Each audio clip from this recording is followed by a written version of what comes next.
Welcome to Purple Nerd Channel, home for all those who geek out on all things Prince related. If you came here by mistake thinking that we're going to talk about little candy rocks and little boxes, I apologize for the confusion.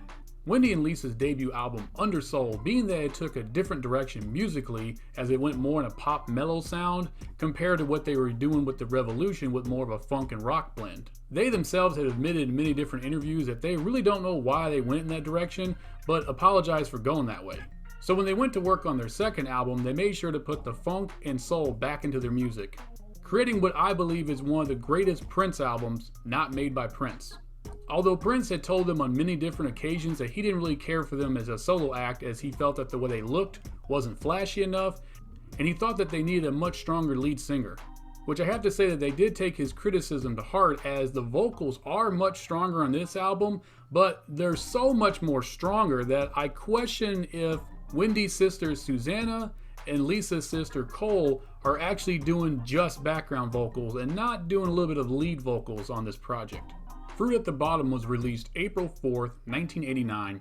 The album peaked at number 119 on the Billboard's Top 200, and number 71 on the R&B charts, and number 45 in the UK. 3 singles were released: Are You My Baby, which peaked at number 70 in the UK,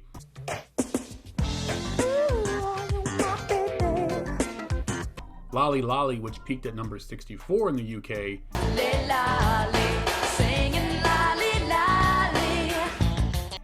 and Satisfaction, which peaked at number 27 in the UK.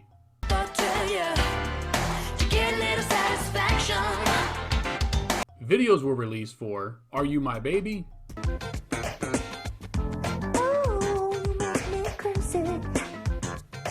and Lolly Lolly.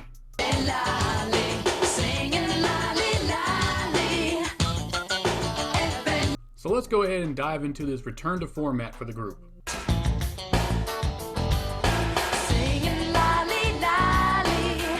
We kick things off with the funk jam Lolly Lolly, a contagious hook that lets us know that they're back to their funk roots. Prince did a remix of this song in 1988.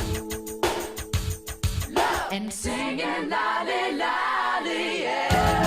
And it was released on the 2011 special edition of this album. It's comically called Lolly Lolly According to Prince. Baby, baby, won't you be my man?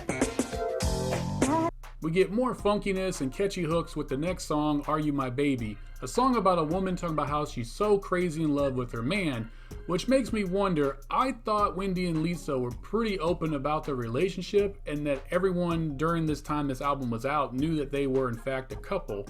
But then again, great songwriters like Wendy and Lisa can write compelling songs about different stories from different perspectives than their own.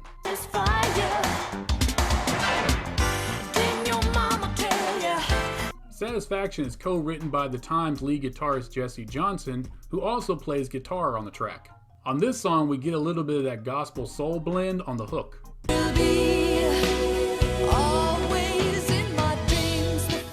Always in My Dreams is a super smooth R&B ballad with vocals so strong that I question if Wendy or Lisa is actually singing on the song, and in fact it's not Susanna or Lisa's sister Cole taking on the lead.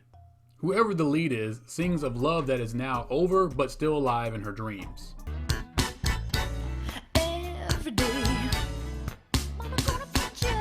Every Day is a bluesy number about a woman begging for her lover to be near her all the time, as she just can't get enough. Love you so deeply from now on.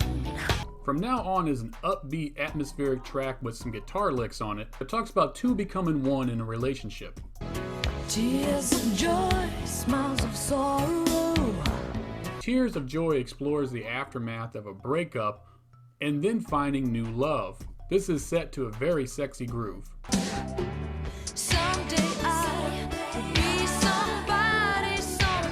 Someday I has a very similar production style to what Prince was doing on his album 1999. In the song, the group explores what it was like before they made it big with The Revolution.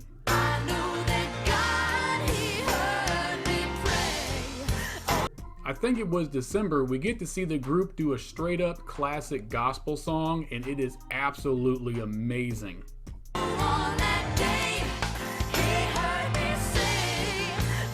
We close out the album with one of the funkiest jams on the entire project, and that is Fruit at the Bottom.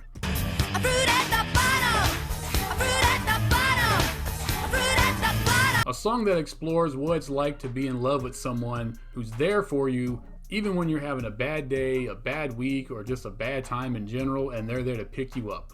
This album is way better than the first album, and I am completely astonished and, dare I say, flabbergasted that it did not sell better than it did. Unfortunately, their next album was not too much more successful, and their independent release they put after that did not chart. But Wendy and Lisa found major success in something totally different. That is scoring films and TV shows. They have scored over 30 films and TV shows in their career, including winning an Emmy for their theme for the TV show Nurse Jackie, as well as being nominated for their theme for the TV show Touch.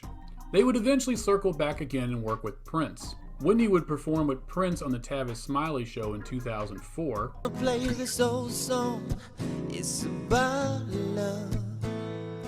Can I do that? And in 2006, Wendy and Lisa would record several songs with Prince, most of those ending up on his album Planet Earth in 2007. At one time, there were plans to do a reunion album with The Revolution called The Roadhouse Garden, but just like in the past, Wendy and Lisa and Prince started butting heads creatively as far as what to do with the album, and the album was never completed. Wendy and Lisa would release their album White Flags of Winter Chimneys in 2008, primarily a collection of unreleased tracks from their previous albums. Thank you again for joining me on the channel. Please like and share this video as much as possible, and as always, please subscribe to the channel.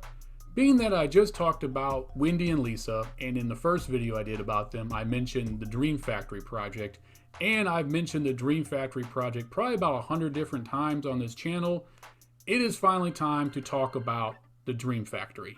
And that's what's going to be on the next episode. So until the next episode, I wish you heaven.